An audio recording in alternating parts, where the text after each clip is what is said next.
Kind girl saved a tied stranger in a forest, unaware he's a single dad millionaire soldier, he loved and married. Chapter 1, The Voice in the Trees. The sharp crunch of pine needles under her boots broke the stillness as Eliza wandered deeper into the forest. It was her favorite place, far from the noise, the phones, and the memories she wasn't ready to face. She came here often, carrying a worn notebook filled with half-finished poems and sketches of trees that all somehow reminded her of her father. He had been a soldier too, lost in combat when she was just 13. Since then, Eliza found peace among these towering sentinels of green, feeling as if, somehow, he watched over her here. But that afternoon was different. A sound, a faint grunt, prickled her ears. She froze. It wasn't an animal. It was a man. Somewhere nearby. "Hello?" she called, heart beating faster. Silence. She turned toward the sound, leaves whispering under her feet, and followed the noise until she saw it. A man. Tied to a tree. His clothes torn, his face bloodied. Muscles tense, yet exhausted. He looked up slowly, eyes locking with hers. Hazel eyes, piercing, but tired. Desperate. "Please," he rasped. "Help me." Chapter 2, The Rescue. Eliza dropped her backpack and rushed over, scanning the ropes around his wrists and ankles. "Who did this to you?" she asked, trying to steady her voice as her fingers worked at the knots. "Two men," he gasped. "Tried to rob me. I fought back. One had a knife, they left me here when they heard someone coming." "Your phone?" she asked. "Gone. Everything gone." It took her several minutes, but she managed to loosen the ropes. As they fell away, he collapsed forward into her arms. She caught him instinctively. "You're burning up," she said. "You need help. Medical help." He shook his head. "No hospitals.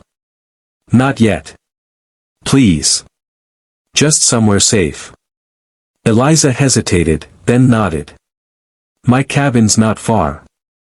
Come on, lean on me." He was heavier than he looked, but she managed to help him hobble the half-mile back to her family's secluded cabin, left to her after her grandmother passed.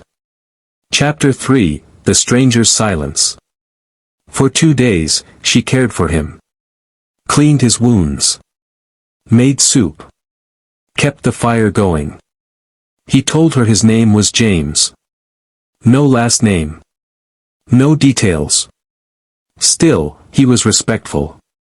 Grateful. And haunted. Eliza sensed it in the way he stared into the flames at night. In the way he touched the chain around his neck, a tiny picture inside, which he never let her see. On the 3rd day, as snow began to fall outside, she finally asked, "Do you have family?" James nodded, slowly. "A son. 7 years old. He's with my sister while I handled something." There was pain in his voice, raw and buried. Eliza leaned in. "Does he know where you are?" "No. And I don't want him to. Not yet."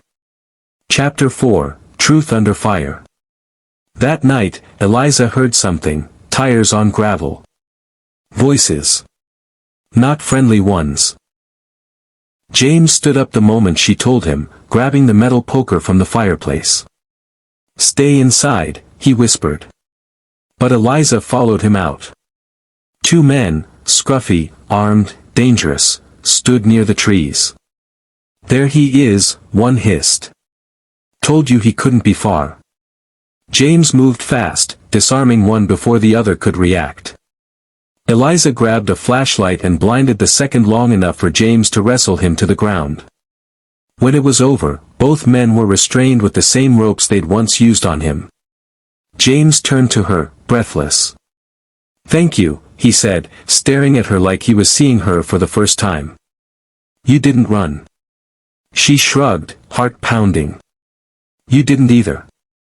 Chapter 5, The Soldier's Story.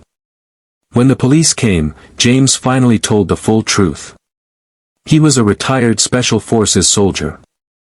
After years serving overseas, he had started a non-profit for veterans and single parents, investing millions of his inheritance into helping those who had no one.